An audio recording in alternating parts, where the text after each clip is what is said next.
Reading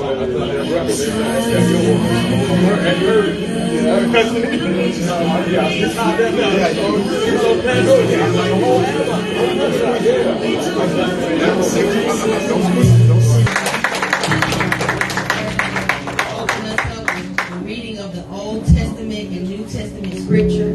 So we're going to stand with them and follow along with them as they read. So first we'll have our Old Testament scripture reading. You won't go? They sit in the front.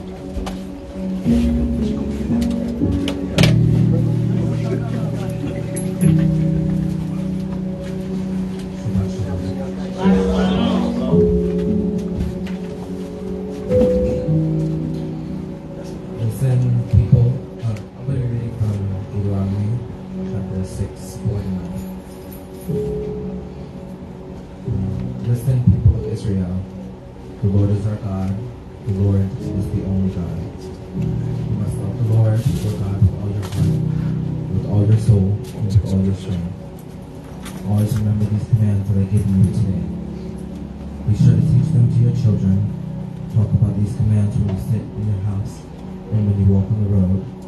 Talk about them when you lie down and when you get up. Tie them on your hands and wear them on your forehead so you remember my teaching.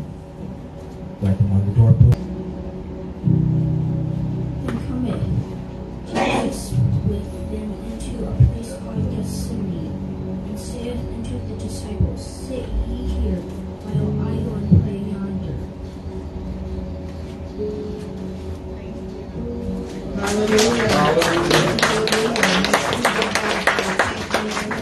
Reading by Miss Christian. Shabbat shalom. I'll be reading the Ten Commandments. Number 1, you shall have no other gods before me. Number 2, you shall not make idols. Number 3, you shall not take the name of the Lord Yah in vain. Number 4, the Shabbat day is holy. Remember the Shabbat day and keep it holy. Number 5, honor your father and your mother. Number 6, you shall not murder. Number 7, you shall not commit adultery. Number 8, you shall not steal. Number 8, you shall not bear false witness. And number 10, you shall not covet. Let's give them a round of applause.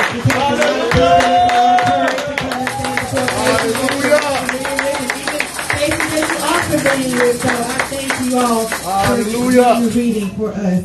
Now we are going to have our praise youth come up. Those that will be singing with us for praise, please come up. Let's give them a round of applause. Hallelujah.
Don't do it.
read by Aria and Miss Haley.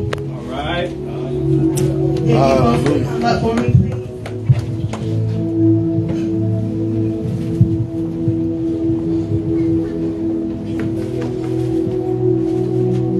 I'll be reading Deuteronomy 28, verses 1 through 7. Now if you will be careful to obey the Lord your God and follow all his commandments that I tell you today, the Lord your God will put you high above all the nations on the earth.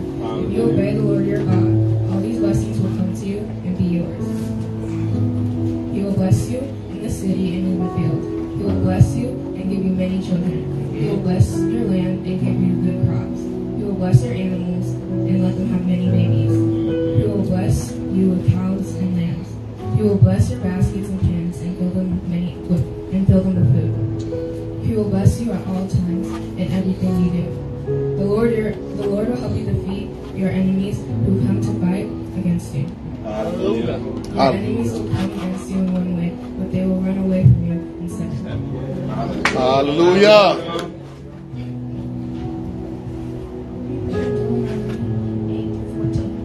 The Lord will bless you and fill your barns. He will bless everything you do. The Lord your God will bless you in the land that he's giving you. If you follow the Lord your God and obey his commands, he will do what he has promised. The Lord will make you his special people. Then all the people in the land will see that you are called to be the Lord's people, and they will be afraid of you. And the Lord will give you many good things. He will give you many children. He will give your cows many calves, and he will give you good harvest in the land where the Lord promised your ancestors to give you. The Lord will open his storehouse where he keeps his rich blessings. He will send rain at the right time for your land. He will bless everything you do. He will have money to lend to many nations, and you will not need to borrow anything. The Lord will keep you, be like the head, not the tail. You will be on top, not the bottom. This will happen if you listen to the commands of your Lord, your God, that I tell you today. You must carefully obey these commands. You must not turn away from any of the teachings that I give you today. You must not turn away from right or left. You must not follow other gods. Hallelujah.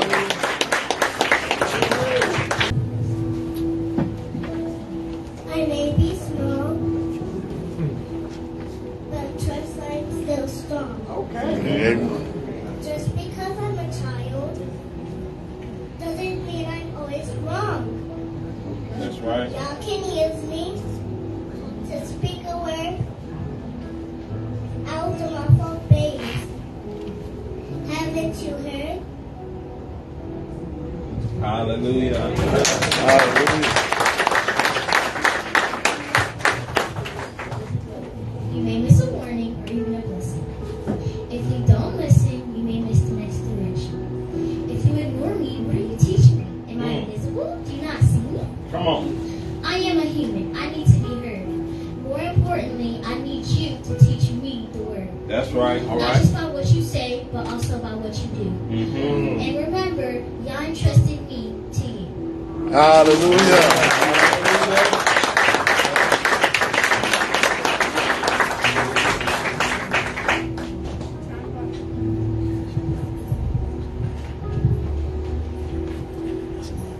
Time flies by fast, and I'll be a 10 before you know it. What have you instilled in me? Now it's time for me to show it.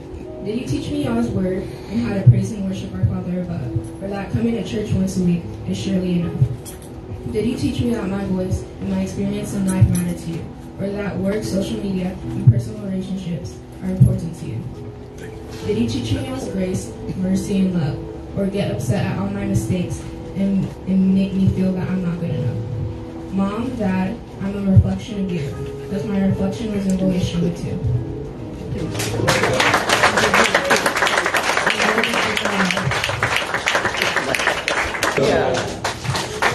So next we have an exhortation by one of our youth, Mr. Cameron.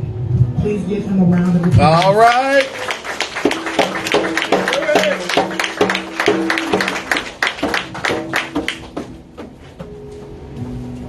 Let's go, Cam.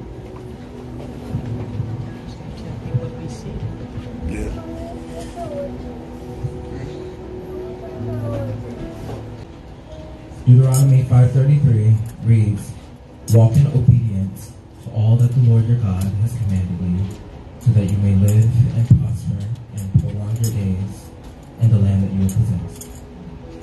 Deuteronomy 28:1 reads, "If you fully obey the Lord your God and carefully follow all his commands I give you, then the Lord your God will set you high above all the nations of the earth." We see here that obedience to the Lord is what grants us not only a long and prosperous life, but places us in a position far above all other worldly positions.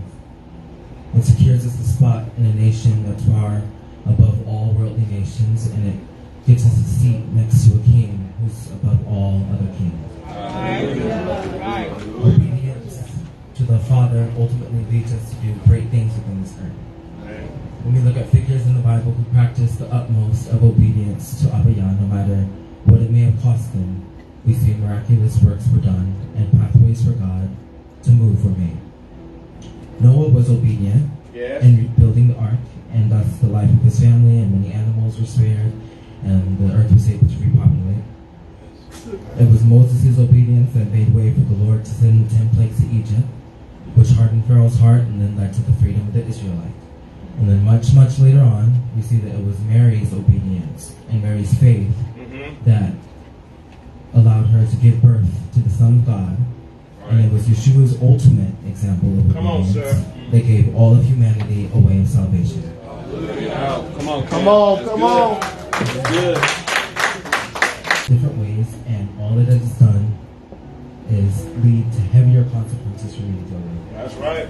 Lucifer, who was God's most beautiful creation at the time, rebelled and disobeyed the Father, and it ended up costing him his place in heaven, costing him true power he once had, and not to mention the fact that he had influence over other angels and led them to face his similar fate. All in all, obedience on the surface can appear to be giving someone too much control, carrying out another's agendas instead of your own, being submissive, being weak, etc. But when we look all throughout the Bible and even in our own lives, we see that being obedient to God is what grants us favor in His sight. It's what gives Him a clean and suitable vessel to operate in. Come on. That's It's good. the first step it takes to be able to accomplish wonders in His name, and it's where we truly get to know the embrace of success and true power in this world. Shabbat Shalom.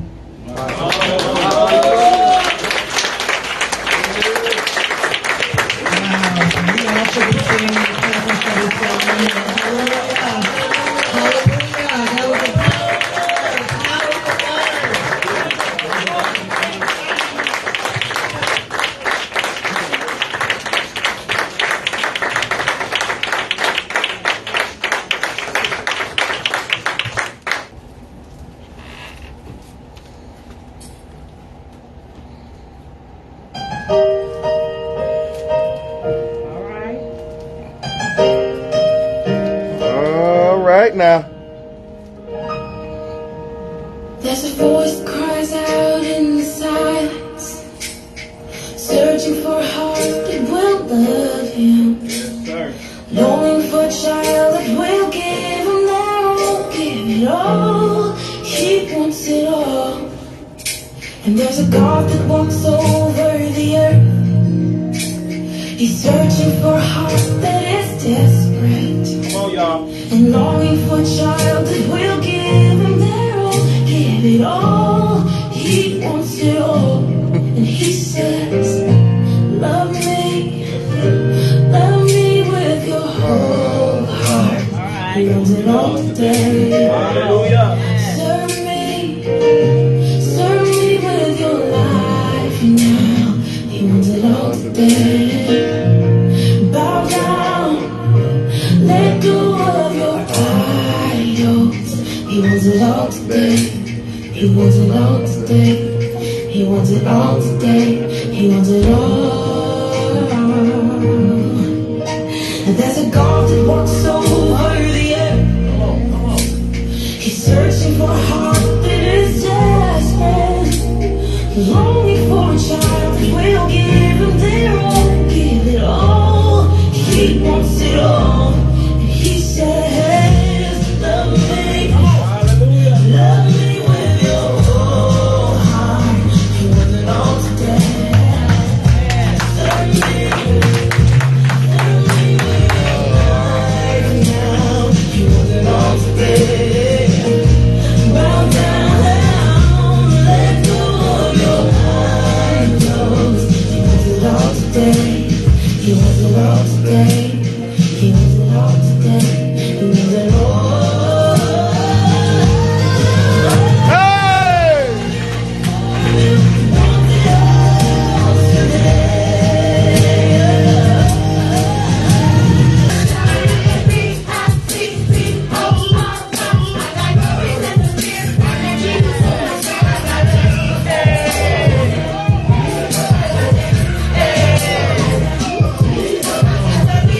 So today you're going to be a little subject to what the kids go through in the back when I teach them a lesson. Is that okay? All right. All right. So what is confidence? What is confidence? The world's definition of confidence leads you to believe you should mainly focus on trusting yourself, other people, your jobs, the images of celebrities, what you see online and what you see on television. But Yah's definition of confidence tells you to completely trust in Him and His Word. When you trust in Him, you don't have to fear. You don't have to be insecure about yourself. You don't have to look for the world for validation. So confidence in Him is all that you need. Hallelujah. In Proverbs 3:5, it says, trust the Lord with all your heart. Not a little bit of your heart, all your heart. And do not lean onto your own understanding. But what does this mean? Do not lean on your own understanding. I worked with my Aunt Brenda for about 8 years. I left and quit, maybe about 2 times? Because I thought that I was supposed to be doing some other things, leaning on to my own understanding. Not realizing that God was orchestrating my path the whole time, my direction the whole time. Right. And just, complaining, not always her. She knows I'm human, so I'm sure, she knows, complaining just like, Lord, all the stress and different things and not realizing where He was going to take me. Do not lean on your own understanding because your physical eyes are limited. Come on. Say that. They are limited. Say that. Come on, preach well. Because He wants us to trust in Him. Hallelujah. This means that even though you think you may know what is good for you. See, we tell our kids, you think you know what's best. I'm mama, I'm daddy, I know what's best. Well, God's saying the same thing to you. You think you know what's best? Take a seat. Yeah. Let Him drive. Come on. Be quiet. Listen. We got to do the same thing we're telling our kids to do, right? He knows the beginning and the end of your life. He has instilled in you since your mother's womb everything that you would need to be successful at home, in school, in your career, in church, and in His kingdom, and in our lives as a whole. If we try to only rely on ourselves because we are human, because we are flesh, we will fail many times.